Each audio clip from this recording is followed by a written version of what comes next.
preciosos, se você preferir investimentos mais seguros. Verificamos sempre as nossas contas bancárias, certo? Sim, costumamos verificar nossas contas bancárias com regularidade. Isso nos dá a paz de espírito de que, aconteça o que acontecer, teremos pelo menos o mesmo valor que o nosso extrato bancário mostra. No entanto, isso nem sempre é verdade. O seu banco nem sempre pode permitir que você retire todo o dinheiro de sua conta. A razão para isso é conhecida como sistema de reservas fracionárias. Nesse sistema, cada banco é autorizado a emprestar todos os fundos que possui em suas contas, depois de separar uma fração deles como reservas. A taxa de reservas é determinada pelo Banco Central do país, que no EUA é o Federal Reserve. Após reservar a quantidade necessária, os bancos emprestam o restante a uma taxa superior à que pagam a você. A diferença entre a taxa de juros de empréstimo e a taxa de depósito é o seu lucro. Vamos analisar alguns números. Suponhamos que você deposite $1.000 na sua conta. A taxa de reservas é de 10%. Isso significa que o banco pode emprestar 90% dos seus $1.000 para mutuários. Mas a história não termina aqui. Quando o seu banco empresta a alguém $900, essa quantia é depositada na conta do banco do mutuário. Esse segundo banco, por sua vez, reserva 10% e empresta 90% a outra pessoa, que recebe $810, e esse ciclo continua. Você já se perguntou quanto dinheiro é criado a partir dos seus $1.000 quando a taxa de reservas é de 10%? A resposta está na matemática da progressão geométrica infinita. Em termos simples, o montante total de dinheiro gerado a partir dos seus $1.000 é igual a $1.000 dividido por 0,10, ou seja, $10.000. Sim, esse dinheiro é criado praticamente a partir do nada. Você pode estar se perguntando por que os bancos podem fazer isso. A resposta é simples. Os bancos operam com a premissa de que nem todos os depositantes tentarão retirar todo o seu dinheiro ao mesmo tempo.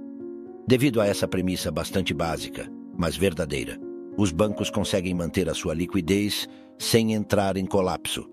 Eles ainda permitem que os depositantes retirem o dinheiro e, ao mesmo tempo, geram lucros com isso.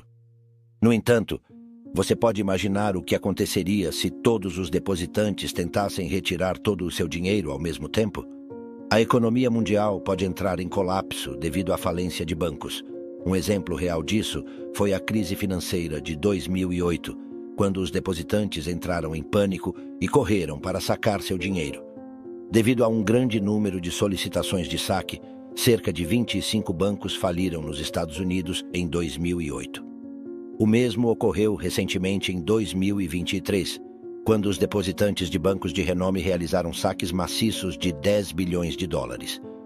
Essa retirada em massa ocorreu como resultado do súbito colapso do Banco do Vale do Silício, tornando-o o terceiro maior colapso bancário na história dos Estados Unidos. Finalmente, os reguladores tiveram que intervir e colocar o banco sob sua proteção para restaurar a estabilidade financeira e reconquistar a confiança do público na economia.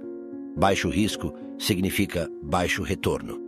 Enquanto a maioria das pessoas de classe média evita correr riscos quando não tem dinheiro, os ricos investem, mesmo quando têm dinheiro.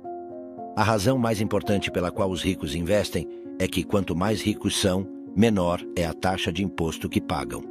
O retorno do investimento é o que os bancos recebem. Embora isso possa parecer contraintuitivo para as pessoas de classe média, faz muito sentido para os bancos. Os bancos ganham dinheiro com base em dois fatores: retorno e risco. Embora o retorno seja sempre um fator importante para qualquer negócio, incluindo bancos, o risco é ainda mais crucial quando se trata de retorno. Se você é um americano de classe média e já está atolado em dívidas de cartão de crédito, o risco de você não pagar um empréstimo bancário é alto. Para compensar esse risco elevado, os bancos oferecerão uma taxa de juros muito mais alta. Por outro lado, alguém como Mark Zuckerberg pode obter a mesma taxa de juros por um valor muito menor. Naturalmente, o risco de inadimplência de Zuckerberg é praticamente nulo em comparação com o risco de inadimplência de qualquer americano de classe média. Foi exatamente isso que aconteceu quando Zuckerberg solicitou um empréstimo para comprar uma casa em 2012. Embora a taxa de juros fosse de 2,69%, Zuckerberg recebeu uma taxa de apenas 1,05%. Isso resultou em uma diferença de 2,69% menos 1,05%, ou seja, 1,64%. Embora uma diferença de 1,64% possa não parecer muito em termos de porcentagem, em termos financeiros, isso representa uma diferença considerável. Zuckerberg pagou 5,95 milhões de dólares. Então, uma diferença de 1,64% significou 96.580 dólares a menos em juros para Zuckerberg. Isso representa quase 100 mil dólares a menos a cada ano em seu empréstimo habitacional de 30 anos. Isso equivale a dizer que seu empréstimo ficou 3 milhões de dólares mais barato, mesmo sem levar em consideração o efeito da composição dos juros. Dívida é dinheiro gratuito para os ricos. Outra razão pela qual os ricos investem, mesmo quando têm dinheiro suficiente, é porque a dívida oferece outros benefícios. Continuando com a história do empréstimo de Zuckerberg, podemos ver como ele usou a dívida em seu benefício. Como todos sabemos, Zuckerberg, com um patrimônio líquido de 15,7 bilhões naquela época, não precisava realmente do empréstimo, mas ele o fez de qualquer maneira. A verdade oculta por trás disso era que ele sabia que simplesmente colocando esse dinheiro em um fundo de índice com um retorno de 8%, ele ganharia cerca de 7% de juros, um retorno muito maior do que a taxa de 1,05% que ele devia ao banco. Além disso, ao utilizar esse empréstimo para quitar dívidas, Zuckerberg economizou ainda mais dinheiro ao pagar taxas mais baixas. Portanto, se você for tão perspicaz quanto Zuckerberg com relação à sua dívida, pode facilmente transformar sua dívida em dinheiro livre. Para saber mais sobre a alavancagem da dívida, você pode ler o livro de Robert Kiyosaki, Pai Rico, Pai Pobre, ou clicar no primeiro link da descrição e adquirir esse livro e mais 100 do mesmo segmento. Todos audiobooks mais PDF por apenas R$ 29,90. Corra e aproveite, porque não sabemos até quando vamos manter esse valor promocional. Cartões de crédito são uma armadilha para os bancos. Se você acredita que os representantes de bancos estão do seu lado, está muito enganado. Quando os representantes de vendas de bancos tentam vender um cartão de crédito ou qualquer outro produto, eles não levam em consideração os seus melhores interesses. Eles estão apenas preocupados em atingir suas metas mensais. E se eles estiverem sendo excessivamente simpáticos com você, isso deve ser encarado como um grande alerta vermelho. Cartões de crédito são uma grande armadilha para os bancos, mas ao mesmo tempo, também são uma armadilha para você. Existem várias razões para isso.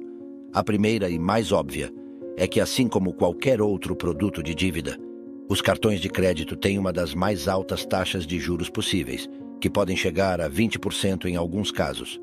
Se você comprar com responsabilidade e pagar sua dívida a tempo, então isso não deve ser um problema. No entanto, poucos titulares de cartões se encaixam nessa categoria.